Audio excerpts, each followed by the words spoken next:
Sacheen Littlefeather, an activist in the Native American community, who became a presence on the world stage in 1973 when she stepped on stage and accepted an Oscar for Marlon Brando. Can we go back in time a little bit? Can you tell me what that experience was like for you in the moments when you were backstage? Well, first of all, I want to correct you a little bit. Okay. I'm Sacheen Littlefeather. I'm White Mountain Apache Yaqui, and I'm half Indian and half Savage. Half Indian and half white. And what I want to say is that I was refusing the Academy Award for Mr. Brando and not accepting it for him.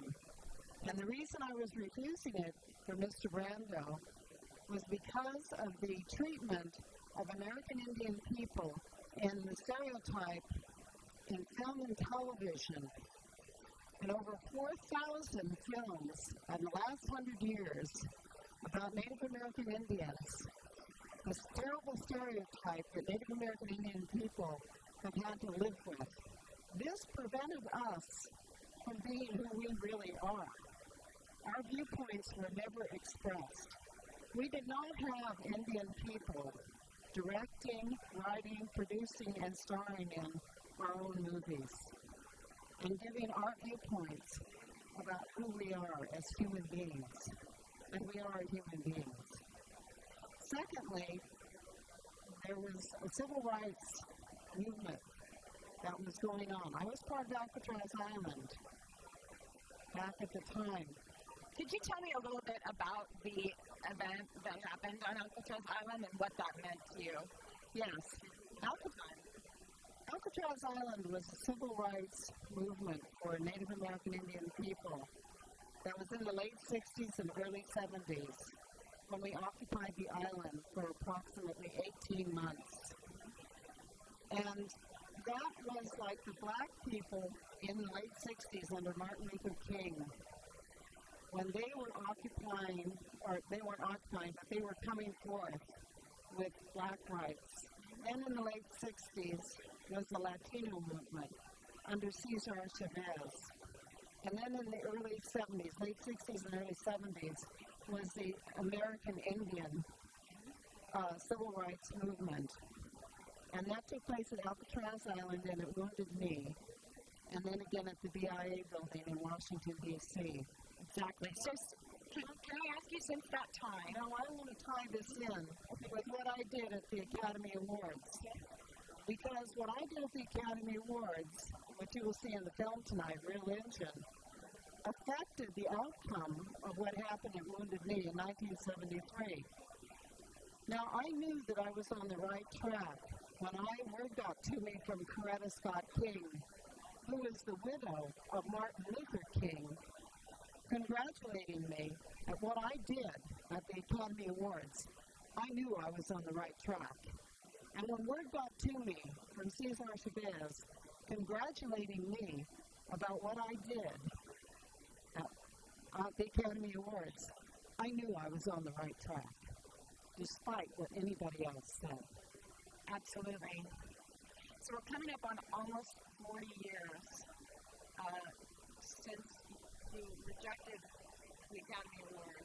Has there been progress? Well, but tonight you see a film, Real Injun, that was written by and directed by a Cree Indian, a very young, talented Cree Indian by the name of Neil Diamond from Canada. And this expresses the Native American viewpoint about what we feel and what we see when you see Indian films, supposedly Indian films, and non-Indians in films that are supposed to be representative of us. And this gives you an inside look about who we are as people and what we see from the Native American point of view, looking at the stereotype of Native American Indians in film and media. I want to say that I'm very proud of Real Injun, I'm very proud of Neil Diamond, and I'm very proud of Christina Fong, the producer, and Catherine David, and the people that made this film happen. And I'm especially proud to to be here among young and talented Native American Indian people today who are in the industry and following suit. And I feel that I have had a part in history in making it happen. And you continue to have a part, it seems like, in this movement. And I know that recently you were featured in a two-part article in a magazine called Native Times. Yes. Tell me about that article. Native Times is a national Indian newspaper out of Tahlequah, Oklahoma. And Lisa Snell is the editor of that newspaper. And she recently came to the San Francisco Bay Area where I live and said, would you do a one-on-one interview with me? Now that is something that has never happened. Oddly enough, no one has dropped a dime. No one has bothered to come and do an in-depth article to find out the truth about who I really am,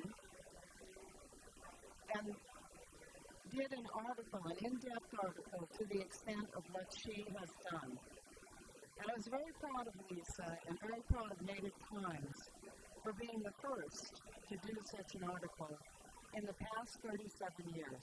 I'm sure it feels good after all these years that you said you've been misunderstood quite a bit. It probably feels good to set the record straight and be portrayed as you really are.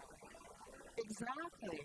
Because what I did by refusing the Academy Award for Marlon Brando, it was by an Indian, me, about Indians for Indians, and it took place in the glitz and the glamour of the Academy Awards.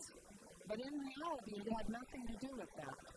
It had to do with reaching a very wide audience of multi-millions of people around the world to carry that message home and forth about who we are and what we're all about. And I'm sure you did reach that audience. Tell me real quick where people can find the article about you in the Native Times.